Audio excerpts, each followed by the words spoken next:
Introduction. I'm feeling very thirsty. Do you have water in your water bottle? Yeah, take it. Now I'm feeling fine. Today there is no air around. You are right. Today is very humid.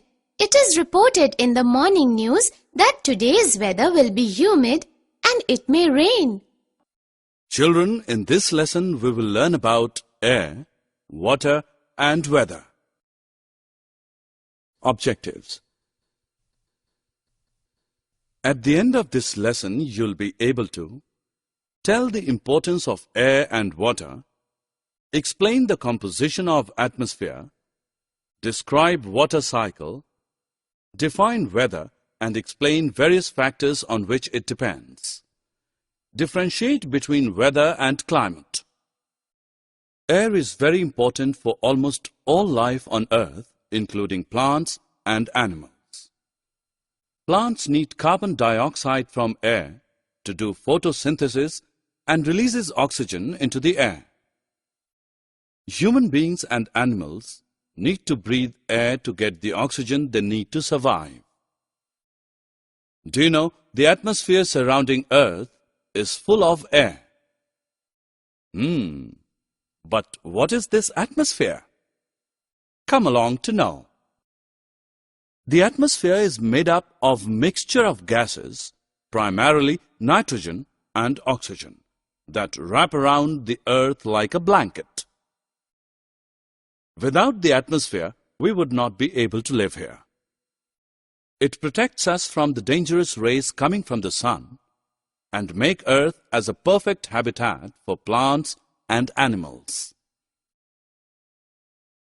We know air is very essential for our life, but did you ever wonder why water was so important?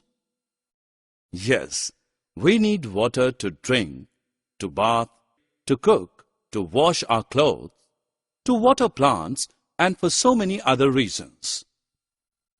It is true that without water, the plants would die and people and animals would go thirsty.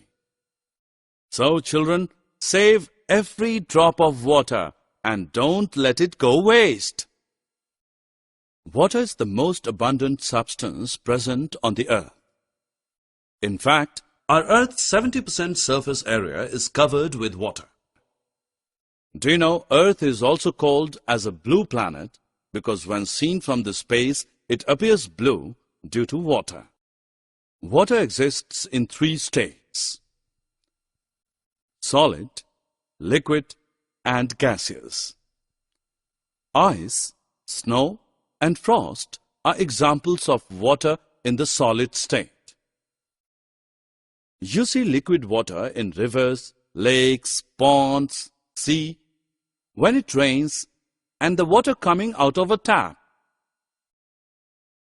Water vapor is a gas in the air. You can't see gas because it is invisible. You will be surprised to know that water makes up 2/3 of the human body. It plays a critical role in regulating body temperature, carries nutrients throughout the body, improves digestion, and eliminates waste from the body.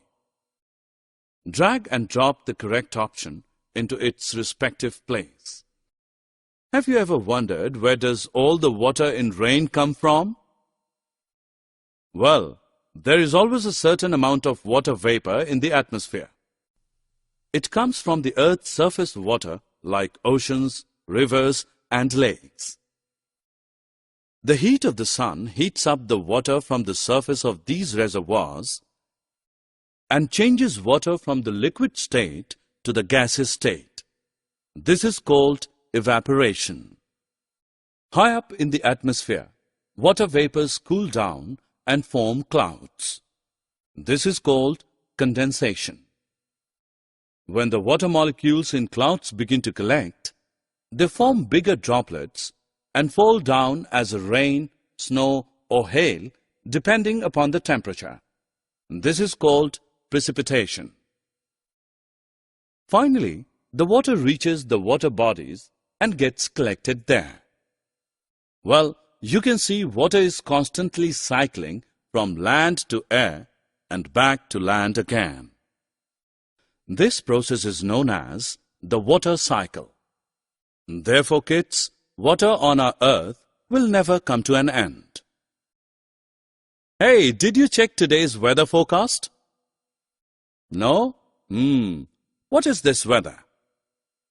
Basically, weather is a condition of an atmosphere at a certain place and time.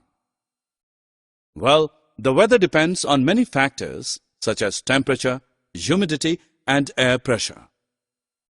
Come, let us learn about these factors. Probably we all know that temperature is a measure of how hot or cold the air is. It depends upon the energy it receives from the sun. Temperature is measured with the help of a device called thermometer, and it is calculated in degrees Celsius and degrees Fahrenheit. Another important factor influencing weather is humidity. Humidity is the amount of water vapor present in the air. Yes, the air around us is full of water. You can usually see the water evaporates from lakes, oceans, rivers, and even from the trees. When the humidity increases, we sweat a lot and feel sticky and uncomfortable. When the humidity in the air reaches nearly 100%, the air can't hold too much vapors, and if the temperature falls at that place, water vapors return to its original liquid state. As the condensation happens close to the ground, mist and fog is produced. And very high up in the atmosphere, clouds are formed. Eventually, water from the clouds return back to the earth in the form of rain, snow, or hail. What next? Yes, air pressure. You might not realize, but the air around you actually has a weight. We measure air pressure with the device called the barometer. In areas of high pressure, the air slowly descends to the Earth's surface. High pressure areas are associated with clear sunny days. In areas of low pressure, air rises up into the atmosphere. Low pressure areas have high humidity, clouds, rain, and other kind of precipitation. Is weather and climate the same? No. Areas' long-term weather patterns determines climate. For example, areas near the equator have warm climate, and the areas near the poles have much colder climate. So children, now you can easily differentiate weather from climate. Let us check what you have learned. Match the terms of column A with the terms of column B. Summary. Let us summarize what we have learned. Human beings and animals need to breathe air to get the oxygen they need to survive. The atmosphere is made up of mixture of gases, primarily nitrogen and oxygen, that wrap around the earth like a blanket. We should save every drop of water and don't let it go waste. Water plays a critical role in regulating body temperature, carries nutrients throughout the body, improves digestion, and eliminates waste from the body. The process of constant cycling of water from land to air and back to land again is called water cycle. Weather is a condition of an atmosphere at a certain place and time. Humidity is the amount of water vapor present in the air. Areas